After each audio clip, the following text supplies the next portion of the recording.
বেঈমান প্রতারক, কেমনে পারলি তুই আমার ভালোবাসার মানুষের বিয়ে করতে? তোর লজ্জা করলো না? বন্ধু এইসব তুই কি কইতাছ? তোর থেকে বড় বেঈমান তুই। এই তুই কেমনে পারলি আমার ছেড়ে আমার বিয়ে করতে? তোর মুখে যাইতেছে তুই তাই কইতাছস। তুই জানোস রাজু যদি আমার বিয়ে না করতো আমি তো তোকে পাইতে পারতাম না। ঘুরে দেখি বললি না কেন তুই? হ্যাঁ তুই তোর প্রতিদান পাই দেবি। রনি রনি ছাড়। কেমনে বিশ্বাস করবো আমার একটু কইবা? জানি না, যেমনি হোক ওর মন থেকে ঘৃণা জিনিসটা উঠাইতে হবো। আমি তোমার হাতটা ওর হাতে তুলে দেবো। যা করে একটু তাড়াতাড়ি করো না। মানুষ আসলে বেমান, কি করবা গনি ভাই? কপালে যা আছে মাইনে না। মাইনা নিতে পারতেছি না।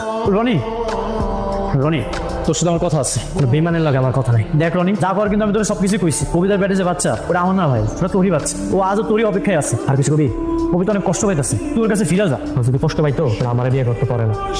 রনি রনি তুই আমার কথাটা শোন। ভাই আপনার তো জাহাঙ্গীর খোঁজে, একটু তাড়াতাড়ি আসেন। হঠাৎ করে আমার ডাকলেন যে? ছোট্ট একটা কাজ আছে। কি কাজ? দেলোয়ার আমার সাথে হাইরা যাওয়ার পর থেকে একের পর এক ঝামেলা করতেছে। আমি ভাবছি যে অন্য একটা মামলা